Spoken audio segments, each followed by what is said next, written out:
So ভাই লোক, আমির খানের লাল সিং চাড্ডা বক্স অফিসে মুখ থুবড়ে পড়ার পর উনি আবারও কামব্যাক করতে চলেছেন অলমোস্ট 3 বছর পর।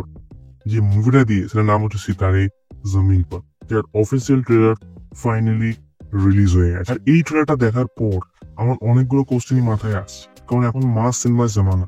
তো সেইখানে দাঁড়িয়ে এই মুভিটা কি বক্স অফিসে আদৌ হিট হতে পারবে? আমির খান কি বক্স অফিসে কামব্যাক করতে পারবে আর বলিউডকে রিভাইভ করতে পারবে?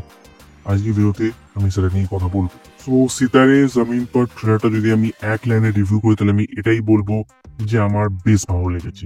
ওভারঅল খুব এন্টারটেইনিং ট্রেলারটা ছিল, ভালো কমেডি ছিল, এন্ড সেই পুরনো আমির খানের ভাইবটা আমরা এই ট্রেলারের ভিতর প্রতিটা শটে খুঁজে পেয়েছি। ইয়েস, যে আমির খান একেবারে হটকে সিনেমা বানাতো, যে আমির খান একেবারে কন্টেন্ট ওয়াইজ সিনেমা বানাতো, যে আমির খান এমন মুভি বানিয়ে দিত যে সেটা আমাদের রিয়েল লাইফেও আমরা সেই মুভির সাথে কানেক্ট করে দিতাম।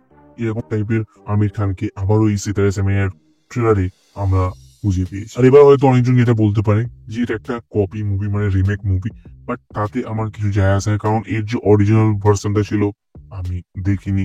সো ওভারঅল যদি সিতারে জামিন পর মুভিটা আমাকে হাসাতে পারে, আমাকে কাঁদিয়ে দিতে পারে, মানে ইমোশনাল করে দিতে পারে, তাহলে আমি ডেফিনেটলি এই মুভিটাকে ভালো বলবো। এন্ড আমি কোনো কাটাছেড়া করবো না, কোনো কম্পারিজনও করবো না। আর এই সিতারে জামিন পর ট্রেলারটা তো একটাই হিন্ট দিচ্ছে যে মুভিটা খুব সুন্দর একটা মুভি হতে চলেছে। আমার ট্রেলারের ভেতর বেসিক্যালি এর কমেডির দিকটাই বেশি দেখতে পেয়েছি, বাট মুভির ভেতর আমি ড্যাম শিওর ভাবে বলতে পারি যে একটা ইমোশনাল অ্যাঙ্গেল কিন্তু থাকবে। আর সেটা কতটা ইমোশনাল হবে, আমাদেরকে কাঁদিয়ে দেবে, সেটা মুভি দেখার পরে আমরা বলতে পারবো। বাট ডেফিনেটলি মুভির ভেতরে একটা ইমোশনাল অ্যাঙ্গেল অ্যাড করা হবে, অ্যান্ড যদি সেটা ভালোভাবে ওয়ার্ক করে যায়, ইমোশনস একটু হলেও কাজ দিয়ে দেয়, তাহলে ডেফিনেটলি কিন্তু এই মুভিটা আমি এখানে কামব্যাক মুভি হয়ে যেতে পারে। অ্যান্ড ট্রেলারটা সেটার হিন্ট দিয়ে দিচ্ছে। আর ট্রেলারের ভেতর যে বাচ্চাগুলো ছিল তাদেরকে আমি ডেফিনেটলি অ্যাপ্রিসিয়েট করবো। আমি জানি না ট্রেলার, বাট তারপর ট্রেলারের ভেতরও আমির খানের সাথে তাদের যে কম্বিনেশনটা, তাদের যে কেমিস্ট্রিটা আমার খুব ভালো লেগেছে। সো ওভারঅল এই ট্রেলারটা 3 মিনিট 30 সেকেন্ড হওয়ার পরও কোনো জায়গায় বোর ফিল করায় না। বাট তারপর যদি ট্রেলারের একটা নেগেটিভ দিক আমি বলি, তো এই ট্রেলারের ভেতর কোনো পিক মোমেন্ট আমি খুঁজে পাই, মানে যেটা দেখে একেবারে গুজবাম্পস চলে আসে। ওকে, মানে একটা ঠিকঠাক এন্টারটেইনিং ওভারঅল গুড একটা ট্রেলার ছিল।